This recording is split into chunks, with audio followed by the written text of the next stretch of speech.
Zaman dahulu kala, ada sebuah cerita di sebuah perkampungan nelayan di pantai air manis di Padang, Sumatera Barat. Ada seorang janda bernama Mandi Rubayah yang hidup bersama anak laki-lakinya yang bernama Malin Kundang.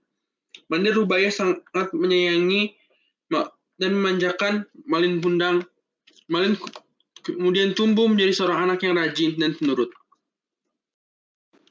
Ketika Mandi Rubayah sudah tua, ia hanya mampu bekerja sebagai penjual kue untuk mencukupi kebutuhan dirinya dan anak tunggalnya.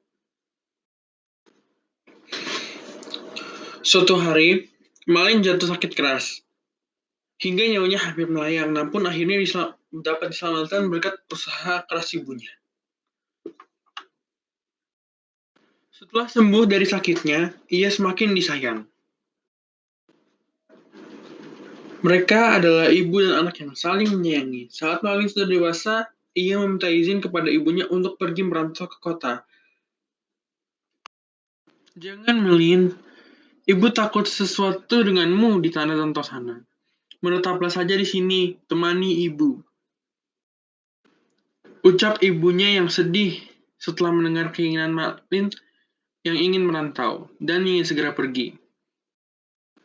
"Ibu, tenanglah. Tidak akan terjadi apa-apa denganku," ucap Malin sambil menggenggam tangan ibunya.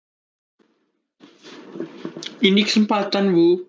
Karena belum tentu setahun sekali ada kapal besar merapat di pantai ini. Aku ingin mengubah nasib kita, Bu. Izinkanlah," pinta Malin memohon. "Baiklah, Ibu izinkan. Cepatlah kembali.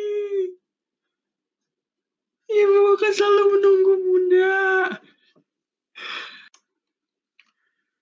Meski dengan berat hati, akhirnya Mandi Rubayah mengizinkan Malin untuk pergi. Kemudian Malin dibekali dengan nasi berbungkus daun pisang sebanyak 2 bungkus. Hari-hari terasa lambat bagi Mandi Rubayah setelah kepergian Malin menuju tanah rantaunya.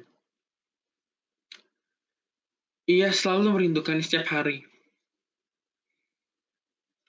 Setiap sepulangnya dari pasar, ia selalu menanyakan kabar kepada anaknya, kepada orang-orang yang bekerja di kapal.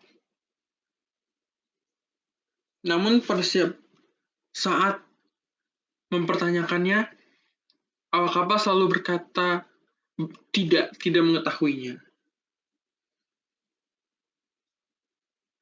Tetapi hingga suatu hari ia mendengar kabar dari awak kapal bahwa anaknya sudah menikah dengan putri bangsawan. Sepasang muda-mudi akhirnya turun dan Ibu Malin menyangka bahwa itu adalah dan merasa bahwa itu adalah anaknya.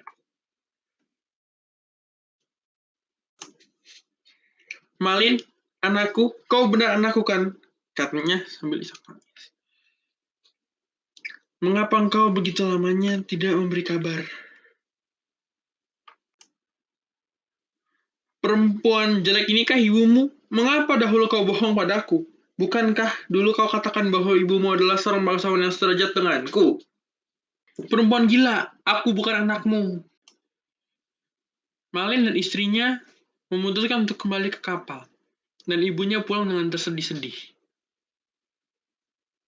Namun, di saat mereka semua pulang ke tempat asal mereka,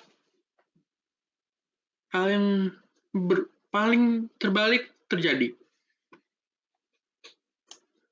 Lalu ibunya sesampainya di rumah, ia berdoa kepada Tuhan. "Ya Tuhan, kalau memang dia bukan anakku, aku maafkan perbuatannya tadi.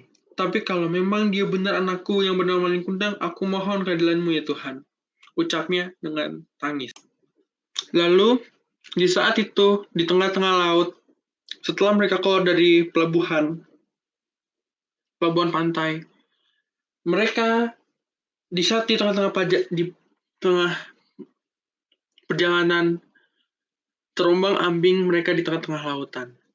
terkena angin puting beliung yang sangat-sangat hebat. Sampai akhirnya kapal mereka terhempas di tengah lautan. Lalu akhirnya kapal Malin dan istrinya tenggelam di dalam terombang-ambing, lalu tenggelam hingga hancur. Kisah ini harus kita ambil sebagai pelajaran agar tidak menjadi durhaka pada orang tua. Agar semuanya bisa berjalan dengan baik dan mempunyai restu. Sekian, terima kasih.